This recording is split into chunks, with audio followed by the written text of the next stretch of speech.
reçu dans le service du matin.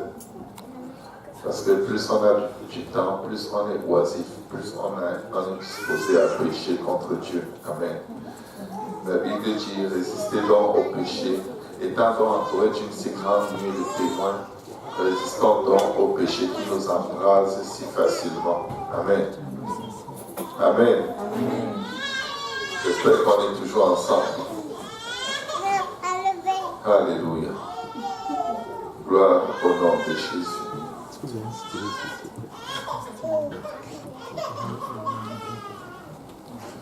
viens dire à quelqu'un aujourd'hui de la part du Seigneur que tu n'es pas seul. Je viens dire à quelqu'un de la part du Seigneur que Dieu ne t'a pas abandonné. Peut-être la façon de prêcher ou d'enseigner ce soir va être très différente. Mais je vais directement parler à quelqu'un. Amen. Et dans la parole que nous allons partager ce soir, si tu te sens visé, c'est bien. Amen. C'est très mauvais quand tu viens dans un service et tu ne te sens pas concerné. Ou alors quand on prêche et tu regardes tel frère, comme, je te disais, tu ne m'écoutais pas. Voilà. C'est très mauvais. Amen. Il faut toujours être dans un service en attendant que Dieu te parle à toi. Amen. Donc, je sais que vous avez prié pour moi. Et je sais que Dieu m'a donné quelque chose pour vous. Amen. Moi inclus. Amen. Si à un moment dans la prédication, vous avez l'impression que c'est très fort, c'est très violent, dites-vous que le pasteur prêche à lui-même. Amen. Amen. Là, tu peux dire, non, cette parole n'est pas pour moi, c'est pour lui-même. Amen. Parce que je vais recevoir chaque mot qui va sortir de la parole de Dieu. Romains 8, verset 34. La Bible dit,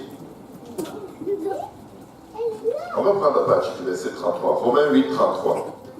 On peut se lever pour ceux qui n'ont pas de bébé, pour ceux qui n'ont pas d'enfants, qui ne sont pas enceintes, si on peut se lever pour la lecture de la parole de Dieu. Romains 8, à partir du verset 33, la Bible dit, qui accusera les élus de Dieu? C'est Dieu qui justifie. Verset 34, qui les condamnera? Christ est mort, bien plus, il est ressuscité. Il est à la droite de Dieu et il intercède pour nous. Dis à ton voisin, Jésus intercède pour toi. Jésus intercède pour toi. Vous pouvez vous asseoir dans la présence du Seigneur. Si Jésus intercède pour toi, qui va encore t'accuser? Parce que quand on t'accuse, c'est devant Jésus. Le diable, quand il se tient dans la présence de Dieu, dans le livre de Job, il se tient devant qui? Devant Dieu. Et nous savons que celui qui est assis sur le trône, c'est Jésus. Donc il se tient devant Jésus et il t'accuse. Mais dans le livre de Romains, la Bible dit, mais qui va t'accuser? Amen. Qui va t'accuser? Qu'est-ce que ça veut dire? Est-ce que ça veut dire que tu es innocent? Non. C'est parce que tu es coupable que Dieu demande qui peut t'accuser. C'est parce que tu niaises. Oui, comme l'enfant répète. Les enfants savent. Amen. La Bible dit. Amen. Par la bouche des enfants et de ceux qui sont à la main, l'Éternel parlera à ce peuple. Donc c'est parce que nous niaisons que Dieu, il questionne. Qui va vous accuser? Je viens dire à quelqu'un, peut-être les hommes vont t'accuser, Dieu va te défendre. Le diable va t'accuser. Pas peut-être, c'est le cas. Les hommes vont t'accuser, Dieu va te défendre. Le diable va t'accuser, Dieu va te défendre. Mais quand tu t'accuses toi-même, c'est la pire des choses qui puissent t'arriver. Je ne parle pas d'avoir la conviction du péché. Nous devons avoir la conviction du péché. Nous devons nous sentir mal. Avoir le cœur brisé. Parce que nous avons péché contre Dieu. Mais je vais vous dire une chose. Passer la repentance, si tu te sens toujours mal, ça ne vient pas de Dieu. Ça vient de ton orgueil. Ça vient de ton désir d'être un miroir. Ça vient de ton désir d'être Dieu. Ce que je dis est fort, mais c'est vrai. Quand tu t'es déjà repenti, si tu continues d'être tu es orgueilleux ou orgueilleuse. Parce que s'il n'y a plus personne qui t'accuse, qu'est-ce que tu es en train de faire? Tu veux quoi? C'est parce qu'il te manque le sentiment d'être parfait comme Dieu que tu te sens mal. Dieu t'a pardonné. Dieu t'a défendu même devant ta propre conscience qui te faisait culpabiliser. Il ferme la bouche des hommes, il ferme la bouche du diable et tu es toujours en train de te traîner. Tu sais pourquoi? Ta réputation, c'était ta couronne. Chaque jour où tu réussissais à vivre dans la sainteté, c'était devenu une couronne, un objet de gloire. Et sans te rendre compte, tu étais dans un autre niveau de péché que tu ne connaissais pas. Dieu te pardonne. Il repousse l'accusateur de ton âme, qui réclame ton âme pour te cribler comme le froment.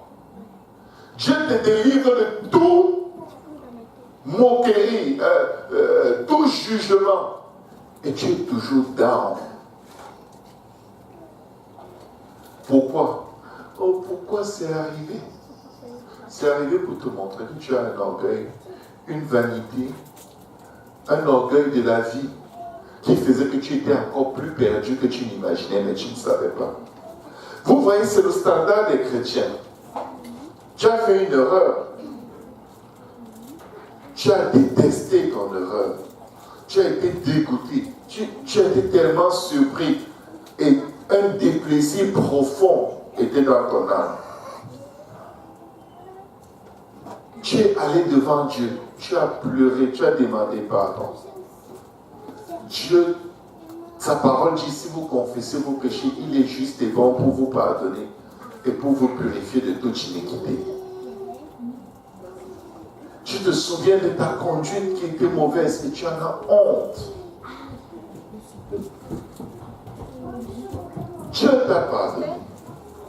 Mais la honte est toujours sur toi.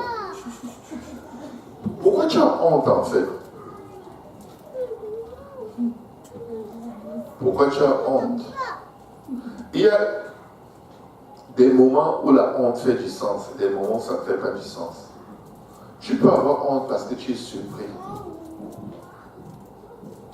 Mais honnêtement, mes frères et mes sœurs, qu'y a-t-il de plus important sur la face de la terre que d'être accepté par Dieu? Que d'être lavé dans le sang de Jésus? Qu'y a-t-il de plus important? Si David n'avait jamais commis de dégâts, je vous promets, il y aurait l'idole de David en Israël. Les Juifs allaient adorer David. De toute façon, il y en a qui l'adorent. Qui vont faire même des cultes à la tombe de David. Ils vont là-bas passer des journées à jeûner et à faire des prières. Parce qu'il est resté le modèle du modèle.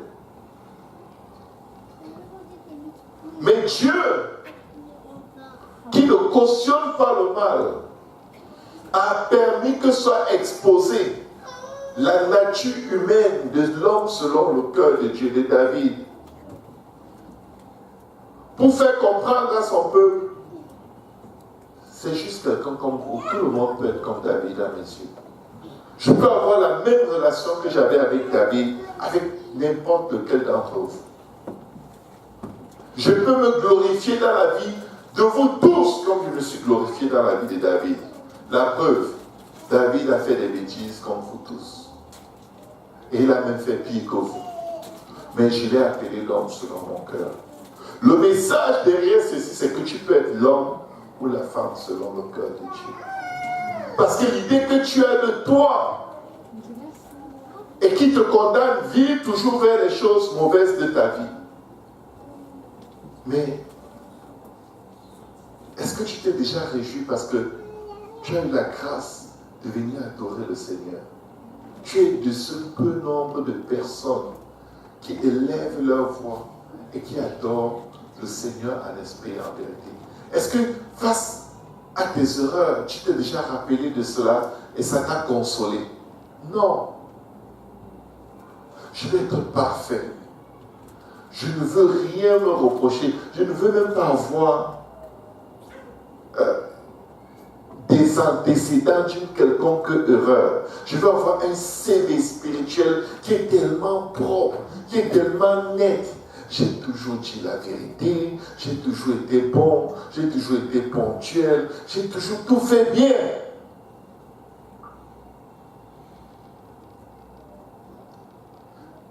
La Bible dit que notre Dieu est saint et il nous demande d'être saint. Mais la frontière entre la sainteté et l'orgueil de la vie est très mince.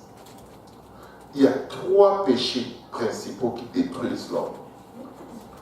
La convoitise de la chair, la convoitise des yeux et l'orgueil de la vie. Je vais vous dire une chose. Beaucoup de gens marchent dans la sainteté avec un orgueil de la vie tellement poussé que s'ils font une bêtise, ils préfèrent quitter l'église.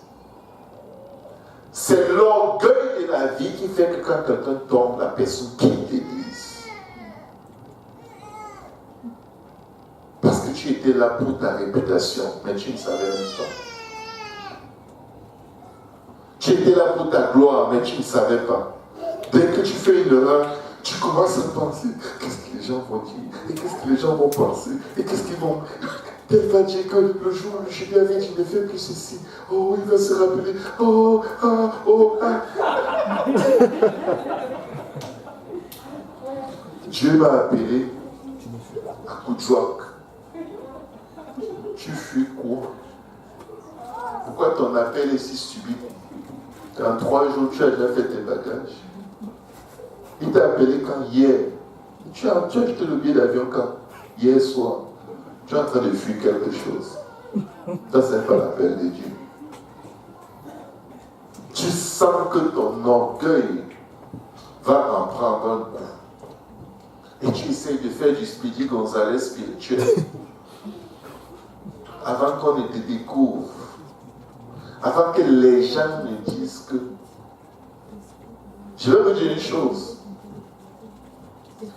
Tout ce qui est caché dans nos vies, pourvu que ce soit couvert dans le sang de Jésus. Parce que si tu fais quelque chose et tu entretiens cette chose, Dieu va l'exposer. Dieu va l'exposer. Et Dieu ne va jamais exposer son enfant pour le détruire. Jamais. Je vais vous dire, mes frères, faites bien attention dans le Seigneur. Quand les fautes de votre frère sont exposées, ou de votre soeur, méfiez-vous de vous en réjouir. La Bible dit, ne te répète pas de la souffrance de ton prochain au jour de son malheur. Parce que tout ce que tu penses, tout ce que tu dis, tout ce que tu ressens, c'est la même chose qu'on va penser, on va dire, on va ressentir de toi bientôt. Et ce sera multiplié. C'est ça le problème. Le problème, c'est que ce n'est jamais le même nombre de personnes. Tu t'es moqué d'une personne. La Bible dit double mesure, pressée, secouée qui déborde. Multiplie 1 par au moins 10. Tu t'es moqué de 10 personnes. Tu peux même devenir milliardaire en moqueur futur. Parce que quand tu as vu ton prochain écrasé par le poids de ses erreurs, j'étais comme, comment il peut faire ça? Quand il vient te saluer, tu as l'impression que c'est le péché qui va te toucher. Dieu comme, oui. Il ne faut pas que ces trucs-là collent sur nous. Quand on vient à l'hôtel à la fin du service, Seigneur, pardonne-moi mon péché. Mais finalement, qui est saint? Nul n'est saint comme l'Éternel. Il n'y a point d'autre Dieu que lui. Il n'y a point de Dieu comme Dieu.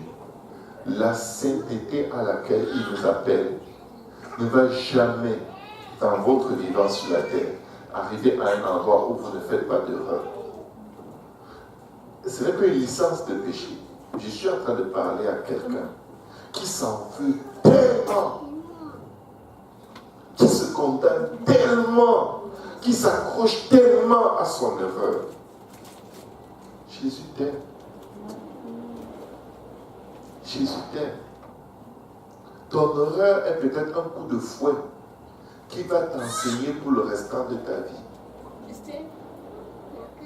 C'est peut-être une petite table du Seigneur par rapport à ce qui devait normalement t'arriver. Je vais vous dire, mes frères, mes soeurs, peu importe ce que vous vivez, que vous subissez, c'est le minimum absolu requis pour que vous puissiez persévérer jusqu'à la fin. Dieu ne va jamais te juger selon ton péché, il ne va jamais te punir selon ton iniquité, tant que tu viens tomber à ses pieds. Jamais. La Bible dit, il ne nous juge pas selon nos péchés, il ne nous punit pas selon nos iniquités. Mais si tu t'éloignes de Dieu, la Bible dit que tu t'éloignes pour périr. Donc, peu importe là où tu te trouves, reviens à Jésus et reste près de Jésus.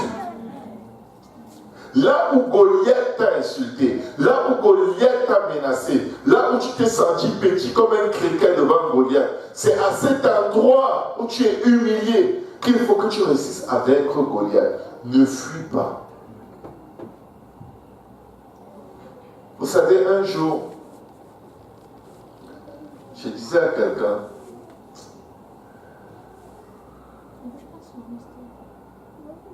dans le monde, les gens font toutes sortes d'erreurs. Tout le monde passe dessus vite. Vous n'avez pas remarqué ça? Les péchés qu'on faisait dans le monde. C'est vrai qu'il a fait ça. Le salaud. Et boum, on n'en parle plus. L'affaire est finie. Dans la maison de Dieu, il a fait ça. Comment quelqu'un qui se dit chrétien, là ça devient le lynchage spirituel. Chacun va chercher sa pierre. Sa pierre, c'est un verset biblique. Pourtant, la parole de Dieu dit que c'est comme si subitement tu sais lire la Bible, alors que ça fait 6 mois que tu n'as pas lu. Là, tu as tous les versets pour expliquer comment ce n'est pas possible. Ce n'est pas vrai. Comment une telle personne, tu as des révélations, tu as la compréhension, tu as les profondeurs de Dieu pour expliquer les problèmes des autres. Mais tes propres problèmes, le sang de Jésus. Le sang de Jésus, je plaide le sang. Qui accusera les élus de l'Éternel? Personne. Mais, frère, tu as pris tel chose. Oui, vraiment, je ne comprends pas. Tu ne dis pas le sang de Jésus quand c'est ton prochain. Tu analyses, tu essaies de comprendre. Tu viens même faire des interviews à la personne. Qu'est-ce qui s'est passé? Donc, je vais juste prier pour toi. Si tu as besoin d'aide, appelle-moi. Mais c'est vrai que j'ai compris. Qu'est-ce que c'était vrai? Non, je ne peux pas croire que tu as fait ça. Je suis sûr que c'est des mensonges quand je suis toi, n'est-ce pas?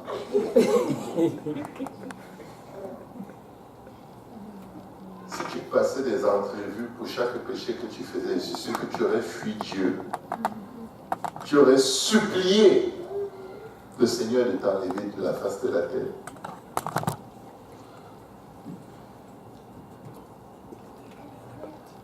Qui les condamnera? Christ est mort. La bataille à laquelle nous allons toujours faire face dans notre marche avec Dieu. C'est de croire que Christ est mort quand tu sens que tu es désespéré à cause du poids de tes erreurs. Christ n'est pas mort pour que tu te condamnes. En mourant, il a dépouillé la vie. Ouvrons un peu Colossiens chapitre 2. Colossiens 2, le verset 10. Colossiens 2, 10.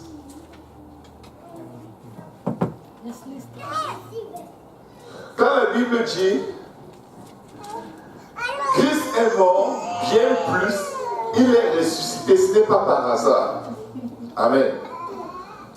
C'est pour dire que il n'est pas juste mort pour nos péchés, mais la preuve qu'il a payé le prix pour que nos péchés n'aient plus aucun impact sur nous. La preuve, c'est sa résurrection. Pour que le péché n'ait plus aucun pouvoir sur toi, il fallait qu'il ressuscite. C'est la preuve absolue que quand tu confesses ton péché, Dieu te pardonne et ce péché n'existe plus. La Bible dit qu'il le jette dans la mer de l'oubli. Mais, vous savez, ce qui nous dérange, c'est les gènes catholiques en nous. Il faut souffrir pour que Dieu te pardonne. Il faut te taper pour que Dieu te pardonne. Il faut te flageller. Il faut te regarder comme un monstre.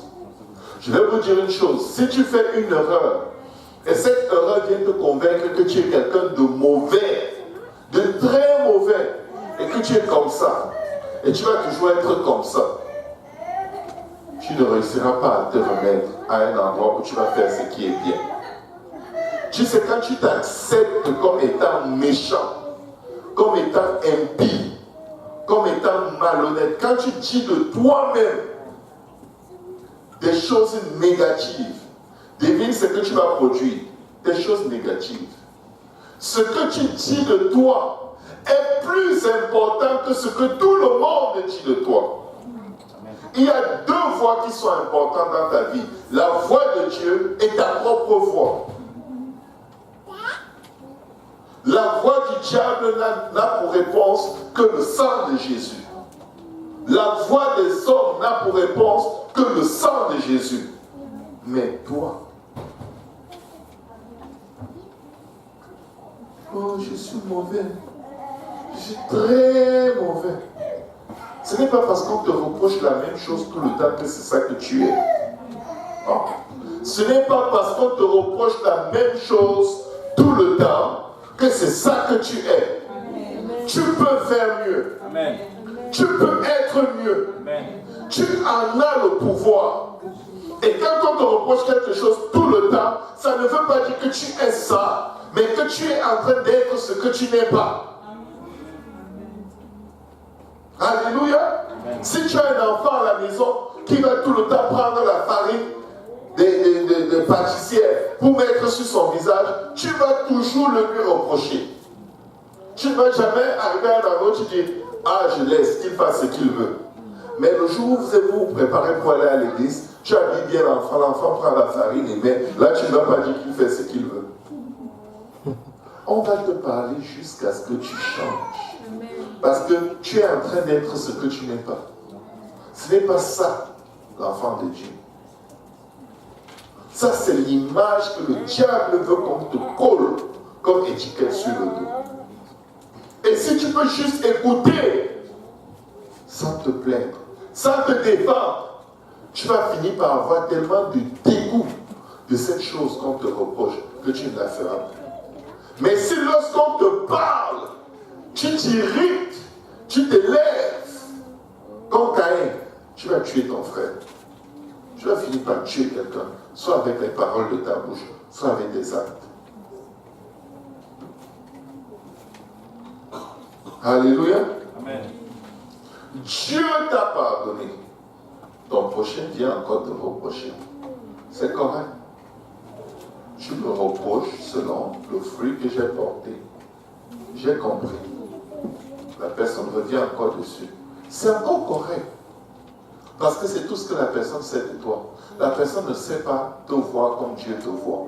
Donc, au lieu de t'irriter, tu dois comprendre que non, c'est parce que c'est un être humain. Ce n'est pas Dieu. Parce que Dieu n'est plus là-dedans. Quand je me suis repenti, Dieu m'a pardonné. Maintenant que le monde entier te condamne, c'est normal. Dis à ton voisin, c'est normal. Eux, c'est le monde. Ce n'est pas Dieu. Souvent, on est irrité. Oh, tout le monde ne fait que me parler de ça. Mais c'est le monde. Tu viens de le dire. Tout le monde. Tu n'as pas dit, oh Dieu n'arrête pas de me tourmenter avec ça. Pourquoi je lui demande toujours pardon? Il ne fait que revenir là-dessus. Dis à ton voisin, Dieu ne fait pas des choses comme ça. C'est les gens qui font ça. Et comme les gens ne sont pas morts à la croix pour moi, c'est pas grave. Les gens ne sont pas morts à la croix. Même si tout ce qu'ils disent est pertinent, ce n'est pas grave, c'est tout ce qu'ils savent. Mais le jour où ils vont connaître la bonté de Dieu, le jour où ils vont connaître et comprendre jusqu'où Jésus est allé te chercher, Dieu va les aider à ne pas te condamner. Mais pendant qu'on te condamne, ne condamne pas les gens qui te condamnent. C'est les gens. Ce sont les gens. Ce n'est pas Dieu qui te condamne. Donc arrête de t'irriter pour rien. Parce que quand tu es irritable, quand les gens ne te condamnent pas, tu te condamnes. Tu fais une erreur. Le Saint-Esprit saisit ton cœur. L'Esprit de Dieu est attristé en toi. Tu tombes à genoux, tu dis pardonne-moi Seigneur. Pardonne-moi Seigneur. La Bible dit que si nous confessons nos péchés, il est juste et bon pour nous pardonner et nous purifier de toute iniquité. 2 heures de temps après, pardonne-moi Seigneur. Le lendemain, pardonne-moi Seigneur. Chaque fois que tu penses, oh Seigneur, tu sais ce que tu es en train de faire, tu n'as pas la foi dans l'œuvre de la rédemption. Et ça t'empêche de passer à autre chose. Tu es lié dans ton passé. Tu es entré dans un cachot. Tu as fermé la porte et tu as jeté les clés par la fenêtre. Tu as les clés pour sortir de cette prison. Tu as été déjà affranchi. Jésus n'est pas venu pour les justes. Jésus est venu à cause de ce que tu as fait, tu fais et que tu feras.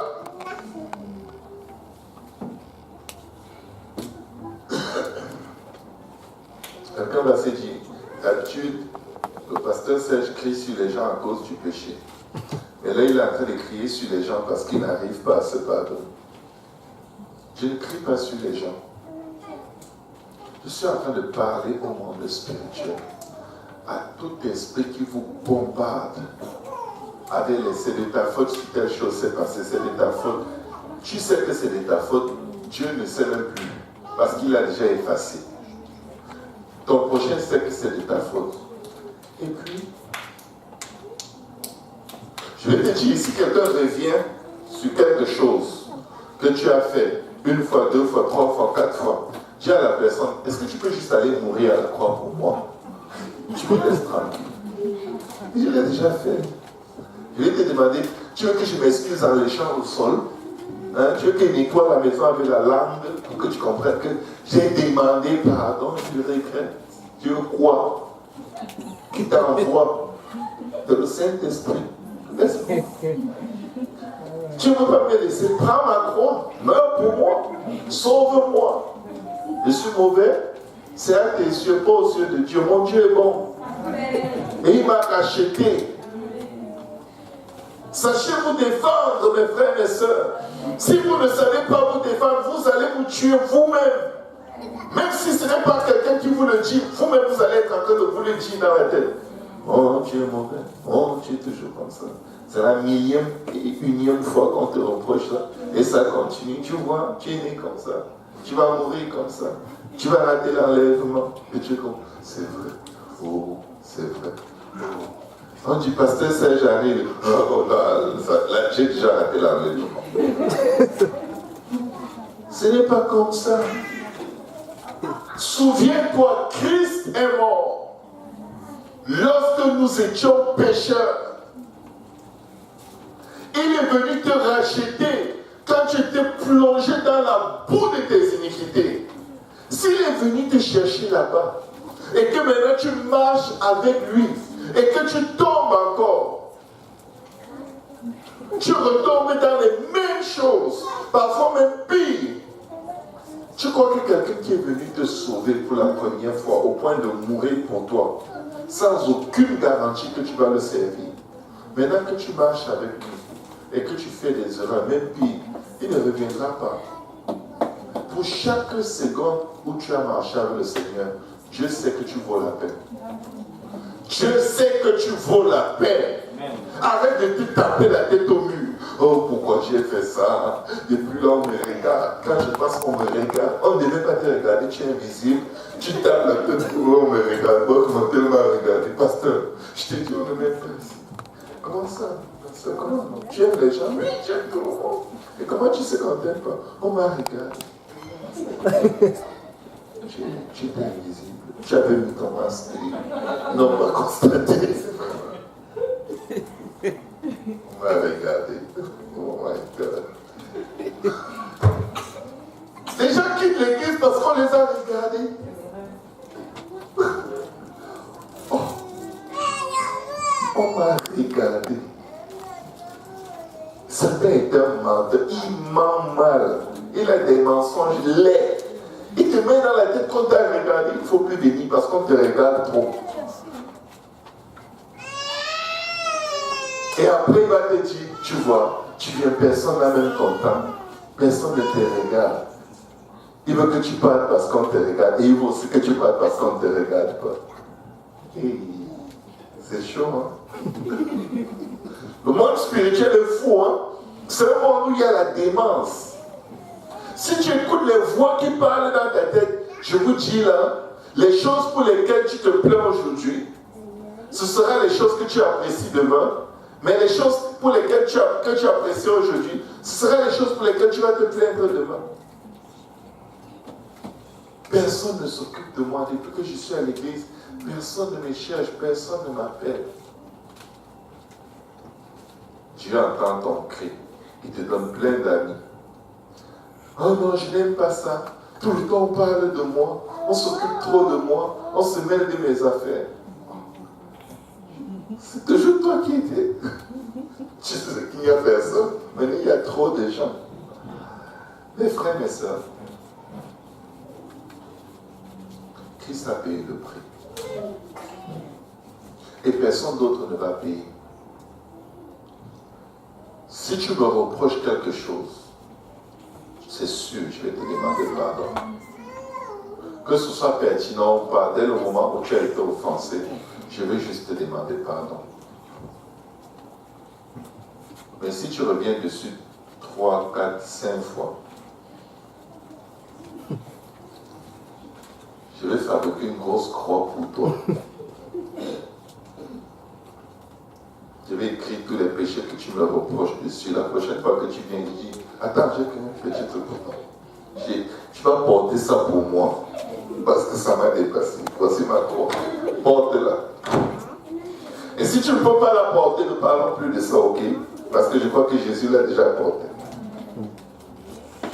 Défendez-vous contre vos pensées qui vous bombardent. C'est satanique. C'est le diable. C'est le diable. La conviction qui vient du Saint-Esprit t'amène à la repentance. Et quand c'est une repentance dans laquelle Dieu te conduit, il restaure ton âme. Il te donne la paix. Il te donne la joie. Il te donne le repos. Et il te met à un endroit où tu es tellement bien dans sa présence que peu importe ce que quiconque va dire, tu as la paix avec ton sauveur, avec ton juge, avec ton rédempteur. Peuple de Dieu. Parfois, dans la maison de Dieu, c'est comme si c'est une gang de requins qui attend seulement que quelqu'un fasse une heure. Ma soeur, ce que je t'ai vu regarder sur ton téléphone là, il faut prier. Hein. Il y a réunion de prière vendredi. J'espère que tu vas demander que l'église prie pour toi. Tu vas prendre le microphone. Mes soeurs, priez pour moi parce que j'aime regarder les...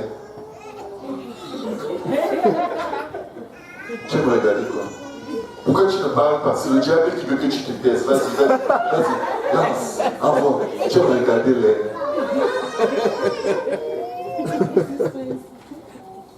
dessins animés. On dit, ah non, ce n'est pas ça, ce n'est pas les dessins animés. Il y a quelque chose, tu voulais dire quelque chose. Ce n'est pas juste les dessins animés. Ce n'est... Tu l'as dit. Ne mens pas. Tu vois, Dieu voulait déjà t'aider, tu as fui. Mais tu vas mentir à l'église. Dis ce que tu voulais dire. Tu dis, mais non, je voulais parler des dessins animés. Non. Comment ça, les dessins animés? Il y a quoi de mauvais dans les dessins? Tu as quel problème? Dis la vérité. Ce n'est pas ça que tu voulais dire, n'est-ce pas? Ok, va parler au pasteur. Tu vas aller parler au pasteur au moins. Parce qu'on veut que tu dises, oui, je préfère aller parler au pasteur. Pourquoi dire, voilà, ce n'est pas ça que tu voulais dire. On savait.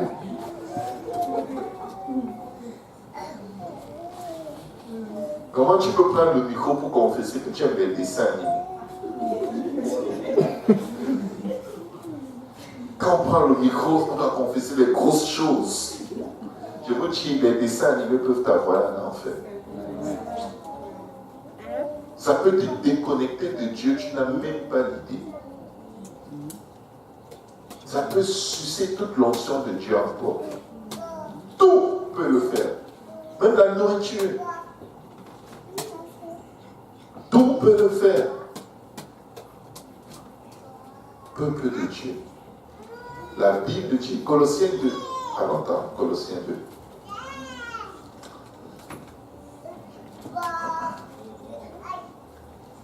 Colossiens 2. Vous avez tout pleinement en lui qui est le chef de toute domination et de toute autorité. Verset 11. Et c'est en lui que vous avez été circoncis d'une circoncision que la main n'a pas faite. Dis à ton voisin, j'ai déjà été circoncis. Amen. Je sais que les femmes trouvent ça étrange, mais la Bible parle d'une circoncision qui n'a rien à voir avec ce que tu imagines. C'est écrit que ce n'est pas la main qui l'a faite, ok? Donc calmez-vous, amen. Que la main n'a pas faite, mais de la circoncision de Christ, qui consiste dans le dépouillement du corps de la chair. Le prochain verset. Ayant été enseveli avec lui par le baptême. Reviens un peu au verset précédent. Ces deux points veulent indiquer que ce qui a été dit ici, que cette circoncision dont la Bible parle, circoncis d'une circoncision que la main n'a pas faite, mais de la circoncision de Christ qui consiste dans le dépouillement du corps de la chair. Les deux points indiquent à quel moment que ce qui va venir, c'est le contexte et la façon dont ça s'est produit. Les deux points peuvent être remplacés par car. Amen. Donc, je vais relire ce verset. Et c'est en lui que vous avez été circoncis d'une circoncision que la main n'a pas faite, mais de la circoncision de Christ qui consiste dans le dépouillement du corps de la chair. Prochain verset. Ayant été enseveli avec lui par le baptême. Il y a une virgule. Parce que l'explication continue. Donc, quand tu es baptisé d'eau au nom de Jésus, la Bible te dit que tu es circoncis d'une circoncision que la main n'a pas faite, mais de la circoncision de Christ. Le Seigneur te dépouille du corps de la mort, de la nature d'Adam et Ève, la nature pécheresse d'Adam, lorsque tu es enseveli avec lui par le baptême. Parce que, à cause de l'ensevelissement avec Christ, la conséquence c'est que vous êtes aussi ressuscités en lui et avec lui par la foi en la puissance de Dieu qui l'a ressuscité des morts. C'est dire ceci: si tu veux avoir part à la résurrection de Christ, il faut que tu aies eu part à l'ensevelissement avec Christ dans les eaux de baptême, parce que c'est à ce moment qu'il te circoncie d'une circoncision que la main n'a pas faite. Le baptême au nom de Jésus, ce n'est pas une affaire de religion. C'est le principe par lequel tu es marqué du sceau de Dieu. La Bible distinguait dans l'Ancien Testament le peuple qui appartenait à Dieu au peuple qui n'appartenait pas à Dieu par le symbole de la circoncision. La Bible disait, le Seigneur avait donné l'instruction à Moïse que celui qui n'est pas circoncis parmi le peuple soit retranché du milieu du peuple. Pour être du peuple de Dieu, il fallait être circoncis. Amen. Amen. Amen. Amen. Donc maintenant, pour avoir part à la résurrection de Christ, il faut que tu sois circoncis. Dis à ton voisin, il faut que tu sois circoncis. Et tu es circoncis lorsque tu es baptisé au nom de Jésus pour le pardon de tes péchés. Le prochain verset dit ceci. Vous qui étiez morts, écoutez bien, par vos offenses et par l'incirconcision de votre chair, il vous a rendu à la vie avec lui. Pourquoi? Tu es enseveli avec Christ, donc tu auras part à la résurrection de Christ. Tu ressusciteras avec lui. Il vous a rendu à la vie avec lui, en nous faisant grâce pour toutes nos offenses. Il nous fait grâce pour toutes nos offenses. À quel moment? Lorsque nous sommes baptisés d'eau, en invoquant le nom du Seigneur Jésus. Amen.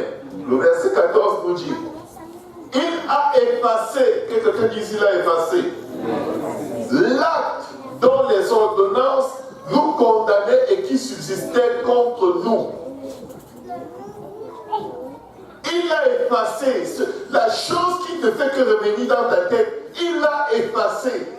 Ce qui te bombarde, qui te met down, et qui te terrorise à l'idée que tout le monde sache. Il l'a effacé. Amen.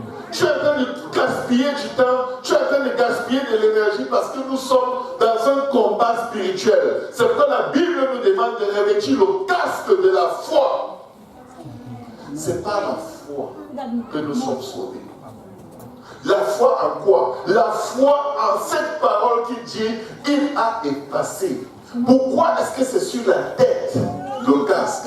Parce que c'est dans la tête que l'ennemi vient te dire il n'a pas effacé. Tu es mauvais. Tu sens. Tu ne vaux rien. Tu n'es rien. Ton père n'est rien. Ta mère n'est rien. Regarde tous tes hommes. Ils étaient tous des riens. Tu ne vaux rien. Tôt ou tard, tu vas abandonner. Donc abandonne aujourd'hui. Mais c'est un menteur. Même quand ta conscience ne fait que t'accuser alors que tu t'es repenti, c'est une conscience qui te ment. Parce que ta chair ne connaît pas Dieu. On ne discerne les voies de Dieu que par l'Esprit de Dieu. Et l'Esprit de Dieu, c'est la parole de Dieu. Amen. Jésus a effacé l'acte dont les ordonnances nous condamnaient et qui subsistait contre nous. C'est-à-dire que ça tenait ferme, ça nous accusait, ça nous pointait du doigt. Il a détruit ton péché en le clouant à la croix. Moi, si j'étais vous, je serais excité de savoir que Dieu m'a pardonné. De savoir que qui va m'accuser? Même moi, je ne peux pas m'accuser. Quand la Bible dit qui accusera les élus de l'Éternel, qui ce n'est pas les animaux, qui c'est pour les personnes. Si toi tu es une personne, arrête de t'accuser. Parce que tu ne vas pas t'en sortir. Après ces dégâts que tu as faits, il y a des dégâts plus grands que tu vas faire. Chaque fois que tu ne seras pas dans l'esprit, tu es susceptible de faire pire.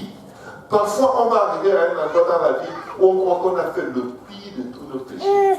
Mais c'est par rapport aux anciens péchés que c'est le pire. Tu ne sais pas ce qui arrive. Et plus tu es tourmenté par le péché, plus l'ennemi va te faire une pression folle pour que tu pêches. Mais quand il sait que tu sais recevoir le pardon, que tu sais croire au sang de Jésus, il ne vient pas gaspiller son énergie avec toi. il te tente beaucoup moins. Et il utilise des méthodes beaucoup plus raffinées et plus subtiles. Le verset, s'il te plaît. Projection. Ah, ok, il a dépouillé les dominations. Écoutez, le Seigneur ne s'est pas contenté d'effacer. Il s'en est pris aux forces spirituelles ténébreuses, à l'accusateur de ton âme. C'est pourquoi il demande qui va encore t'accuser. Parce qu'il est allé se saisir de toutes les forces du mal, les démons, Satan, les princes des ténèbres. Il est allé après eux. Pourquoi faire? Pour les dépouiller, c'est-à-dire leur arracher tous les droits légaux qu'ils avaient de gérer ta vie.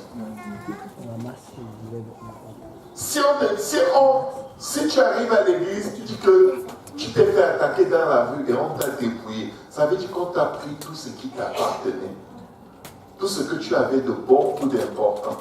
On t'a dépouillé, on a pris tes vêtements, tes chaussures, ton portable, ton portefeuille avec toutes tes cartes. On t'a dépouillé. La Bible dit que Jésus a dépouillé les dominations et les autorités et il les a livrées publiquement en spectacle, en triomphant d'elle, c'est-à-dire en ayant la victoire sur tout ce qu'il retenait contre toi par la croix. Amen. Par la croix. C'est pourquoi la Bible dit que le juste tombe 7 fois, mais il se relève toujours. Le prochain verset.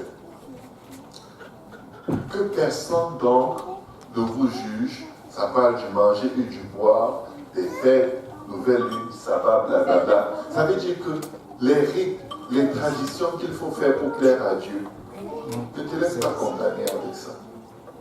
Ne te laisse pas condamner, même par des traditions et des rites prescrits par les Écritures, parce qu'il y a plus grand que le sabbat, il y a plus grand que le temple, il y a plus grand que les fêtes, il y a plus grand que les nouvelles lunes, il y a plus grand que le manger et le boire. Il y a Jésus qui est le pain de vie. Si tu as reçu la parole, si tu t'es repenti de tes péchés, tu as été baptisé et lavé de tes péchés en invoquant le nom du Seigneur Jésus. Jésus prie pour toi. Il ne prie pas pour que tu ne pêches plus. Allô?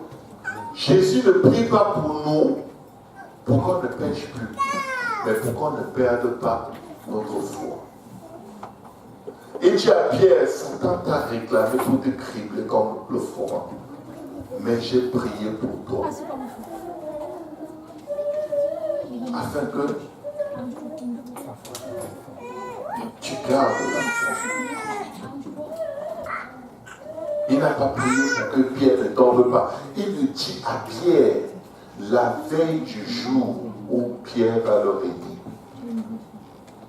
Et pendant que Jésus priait pour Pierre, Pierre l'a régné.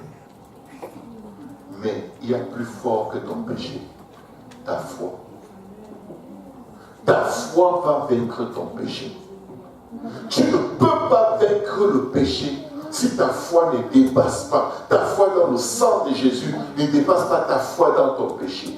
Le peuple de Dieu est tourmenté parce qu'il a plus foi dans son péché que dans l'œuvre de la rédemption. D'accord, te dit, comment tu vas? En 10 secondes, tu as repassé toute la liste des péchés que tu as fait dans la semaine. Surtout si c'est le pasteur qui te demande comment tu vas. Il y a les yeux de ton passé sont en train de passer comme la rame dans l'ordinateur pour lire toutes les informations. Tu essaies de sourire. Par la grâce de Dieu. Quoi par la grâce de Dieu? Comment tu vas?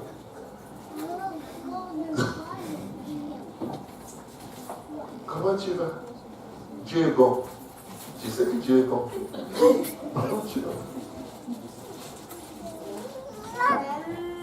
Hosanna. Tu vas bien parce qu'il a effacé l'acte dont les ordonnances te condamnaient et qui subsistait contre toi. Tu vas bien. Amen. Tu es tombé mais tu t'es relevé. Tu as péché et tu as confessé. Il est juste et bon et il t'a pardonné, il t'a purifié de toute iniquité. Je vais bien. Je crois que celui qui m'a appelé des ténèbres à sa merveilleuse lumière a pourvu pour que je puisse dire, même quand je suis faible, que je puisse dire, je suis fort. Quand je me sens sale, que je dis, la gloire de Dieu est sur ma vie. Je suis une perle de grand prix. Amen. Parce que son sang m'a purifié. Son sang m'a sanctifié. Son sang m'a lavé. Au nom du Seigneur Jésus et par son esprit. Tout péché qui te retient en captivité dans une culpabilité démoniaque ou humaine, tu vas le refaire. Allô? Tout péché qui te bombarde dans la tête. Oh, pourquoi j'ai fait ça? Tu es toujours là. Pourquoi tu as fait ça? Tu vas le recommencer. Et il va appeler un autre péché. C'est pourquoi l'ennemi insiste pour que tu culpabilises. Parce qu'il sait que si tu continues de culpabiliser, il peut facilement te ramener là-dedans. Tu perds ton temps sur YouTube. Et là, c'est quand tu es déjà fatigué, tu veux dormir, que ta conscience revient. Oh Seigneur, pourquoi encore la même chose tout le temps? Je n'en peux plus pardonner. Ne me pardonne même pas.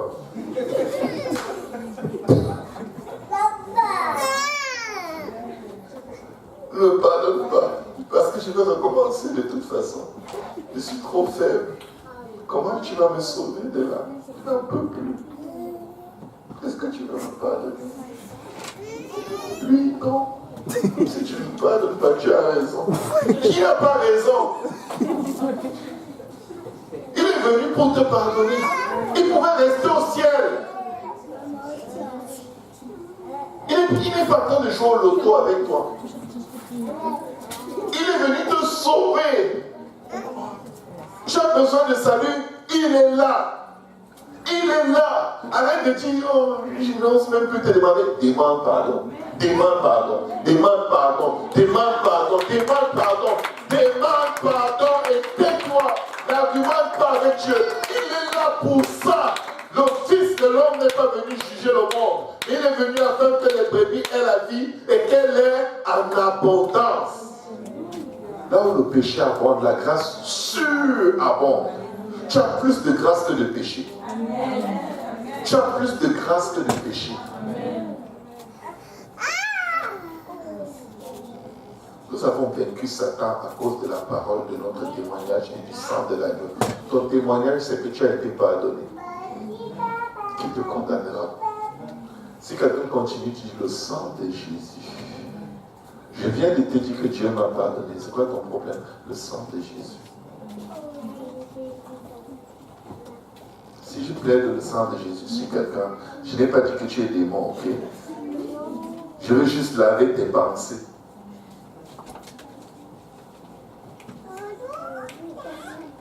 Je me rappelle une époque dans ma marche avec Dieu.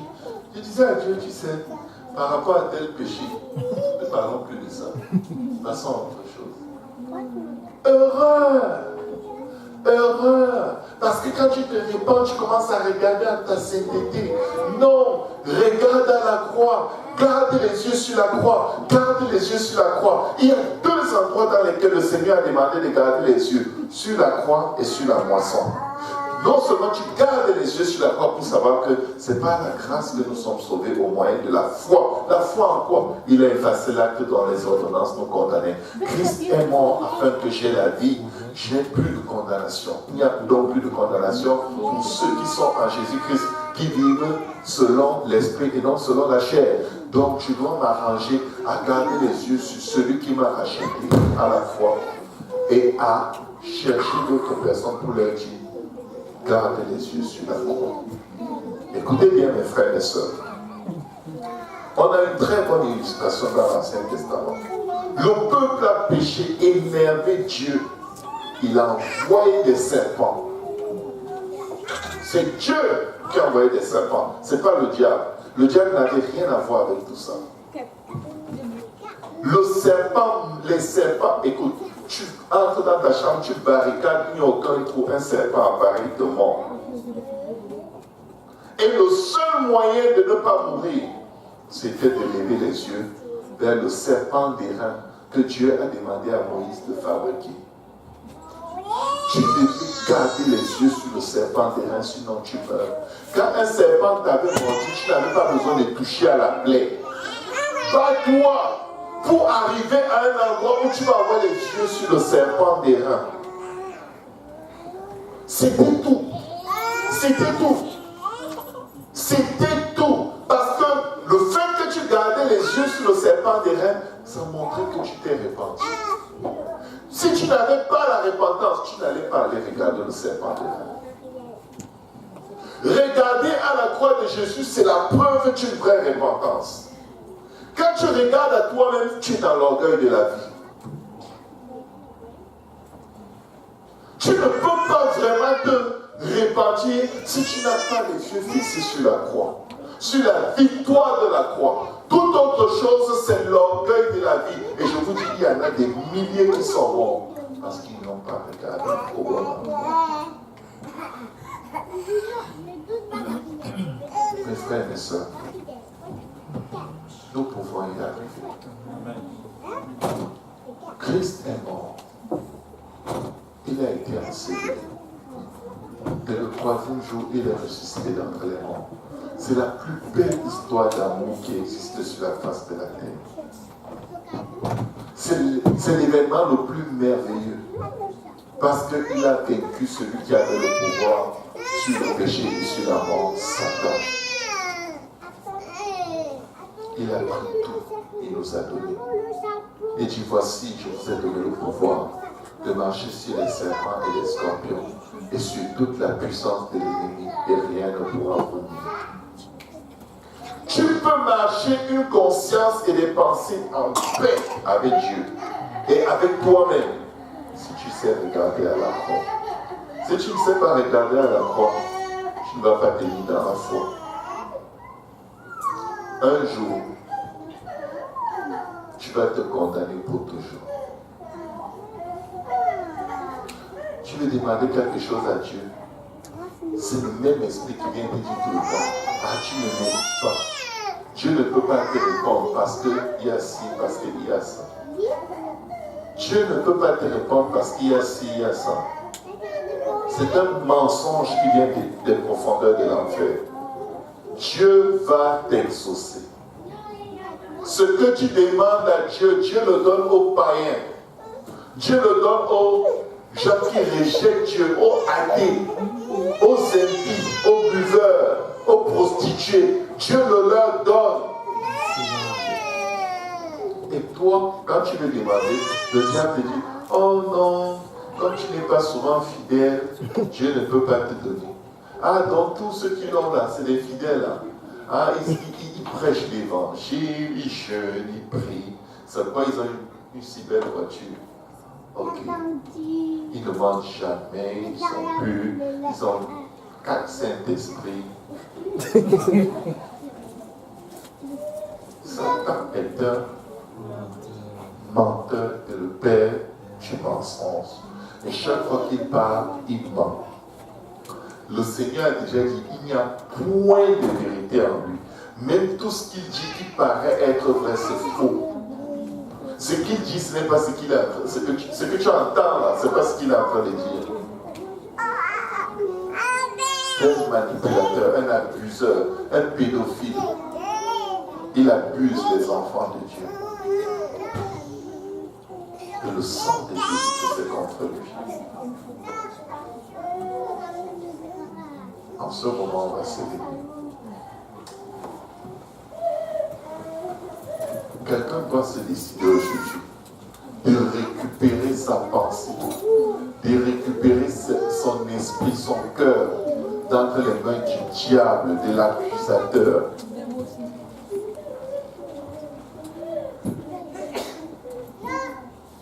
Quelqu'un doit se décider de ne plus croire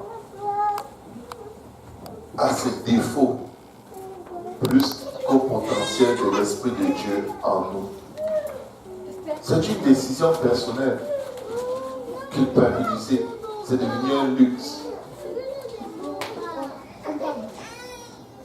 Quelqu'un a battu, ça fait des mois. Qu'est-ce qu'il y a? Je cherche la face de Dieu. Tu cherches la face de Dieu comment? J'essaie de comprendre pourquoi j'ai fait ça. Ah bon? Tu peux comprendre pourquoi tu avais fait telle mauvaise chose. N'essaie pas de comprendre. Parce que Dieu n'est plus là-dedans. Il est effacé quand tu t'es repenti. Ne cherche pas à comprendre. Cherche à comprendre Dieu. La vie éternelle, c'est que nous croyons en Jésus-Christ que Dieu a envoyé et que nous le connaissions. Que nous ayons une intimité avec lui. Pas une intimité avec nos péchés passés. C'est facile de condamner. C'est difficile de pardonner et d'oublier. Alors que nous avons reçu le ministère de la réconciliation. Si pendant que tu culpabilises, ça te réconcilie avec Dieu, je vais t'encourager, culpabilise.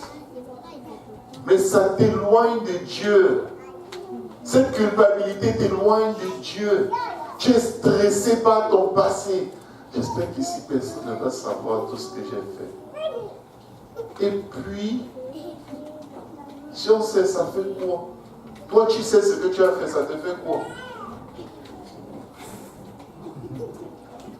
Parce que l'orgueil de la vie veut que tu paraisses blanc comme la neige, comme quelqu'un qui est né dans la pouponnière céleste.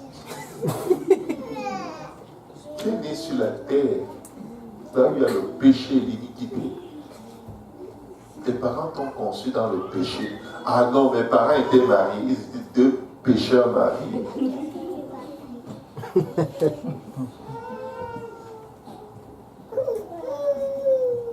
Pourquoi ça t'étonne ce que tu as fait?